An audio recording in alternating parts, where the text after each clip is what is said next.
Hi, welcome to the fourth episode of King and Maiden Story by Rumi. Please subscribe to my channel so you get notified as I upload new videos.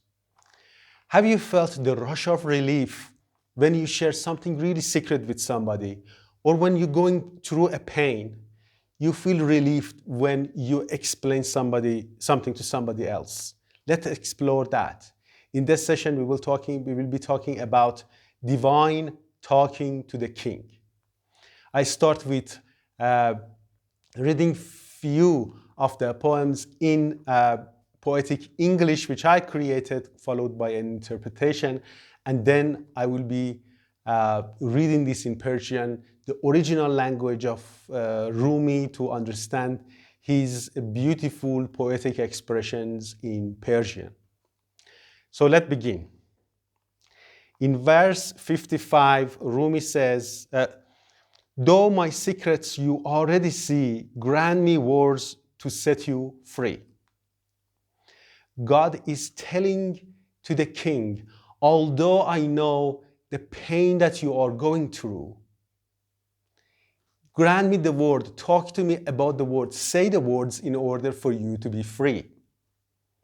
In the previous episode, we said that king was begging to the God and saying, God, you know what I'm going through. What can I say? You know already everything.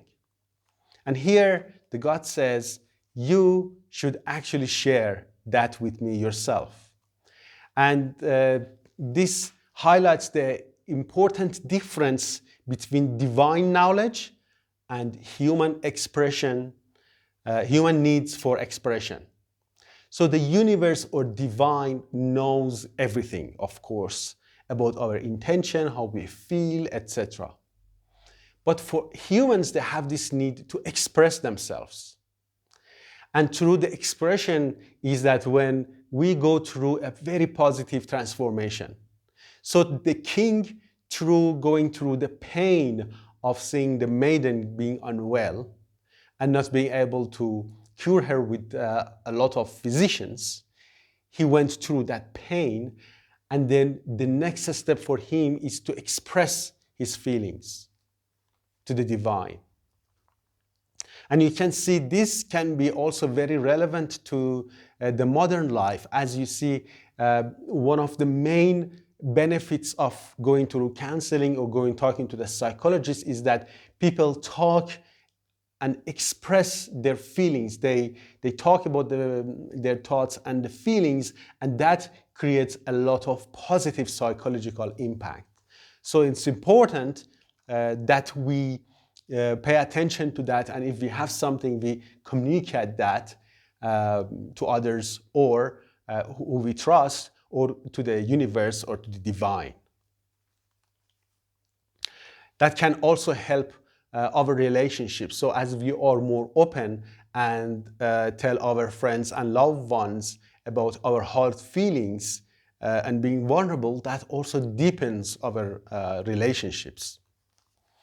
In the next verse, Rumi says, moved by divine grace, sea of mercy embraced his case. As the king went through that huge pain, was able to say no to his ego and run to the mosque with the bare foot and start crying, it showed his vulnerability and also his need and the fact that he has changed. And as he changed a lot within, the divine also gave him a grace. Which shows that a way of a spiritual transformation is to really get rid of the ego and confess our weakness and ask for the universe to help us. And that can transform us to a higher spiritual levels. And here you can see that it's very healthy to kind of get rid of the ego and in terms of getting closer to the divine and to our spiritual needs. In the next verse, Rumi says, in tears he found solace, dreamed of an aged face. So the king cried a lot and therefore fell asleep. And then in the dream, he saw an aged face or somebody who looked old. So it shows the transformation from sorrow to solace or relaxation. When we go through a lot of pain, one of the steps of spiritual development is to kind of express our negative feelings, and then through that, we can gain a bit of relaxation. And then through that, we can, for example, fall asleep, etc. So that's one point. And the other point of this verse is when he says that you will see an old face. So he saw in the dream an old face or somebody who was old. So the old can have two meanings. First of all, people who get older, because of increased number of experiences, they can get wiser. Of course, if they go through the pain and try to improve themselves, they can. There is an option to get wiser. Besides, he says it's an old face, which means that just the face is old, and maybe within him there is a lot of knowledge. Right? So in the dream, he sees somebody old, but just the surface doesn't matter. Maybe there is a lot of depth of knowledge in that person. And we can see how that can be applicable in our modern life, is that if we move beyond the surface and the superficial kind of indication of people, like their physical appearances, and try to understand their wisdom that comes within them, we can actually surround ourselves with more positive people who can contribute to our lives more positively. So don't look at people's face necessarily, see what is within them. In the next verse, it says, your prayers answered, the dream did chase a promise of divine grace. So in the dream, that old face tells him that your prayers has been answered. And the thing is that in ancient history, we have, even in ancient Greece, in different religions, including Islam or Christianity, a lot of times people or prophets get messages through their dreams. And in the modern interpretation of the dreams, dreams are the things that are run by our subconscious, they say. So if we're thinking about something, we may be dreaming about that.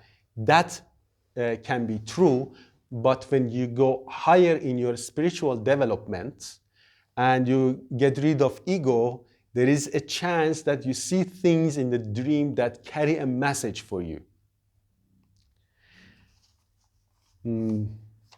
Then in the next verse, Rumi says, a sage approached with steady pace, trust in his eyes, wisdom, brace. So the old face in the dream says that somebody will come with a steady pace, and he has trust in his eyes and wisdom. So let's talk about trust and wisdom here. So the king is being promised with somebody who is coming, and this person has trust and wisdom. The importance of trustworthiness and wisdom is extremely important in our lives.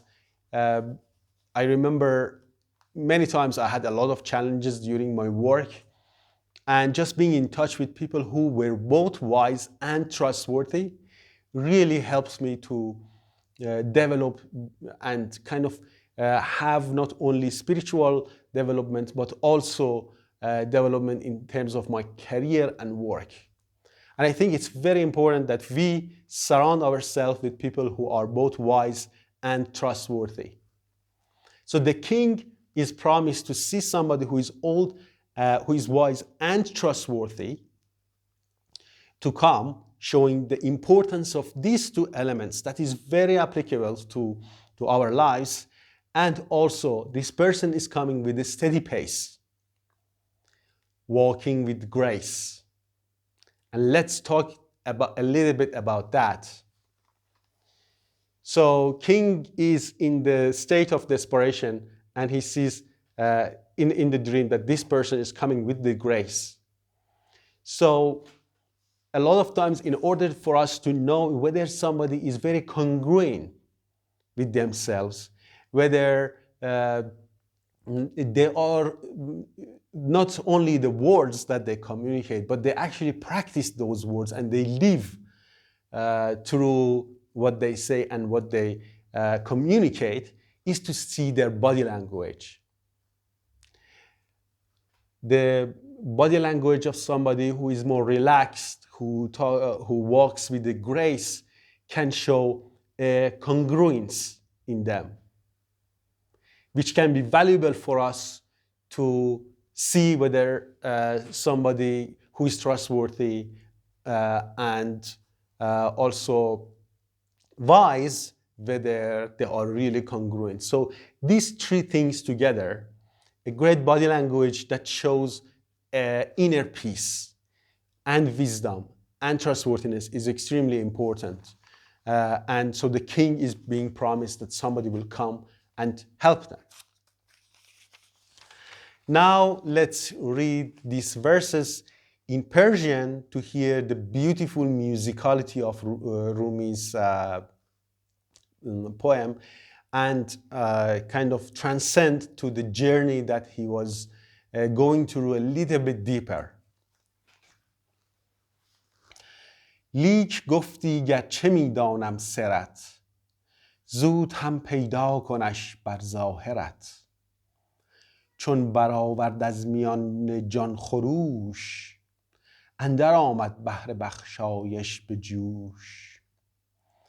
در میان گریه خوابش در ربود، دید در خواب او که پیری رو نمود. گفت ای شه مژه حاجتت رواست، گر غریبی آیدت فردا ز ماست. Thanks very much for following this episode. Please hit the like button if you like the words of Rumi being spread across the globe, and subscribe to my channel, and I look forward to speaking to you soon. Thank you.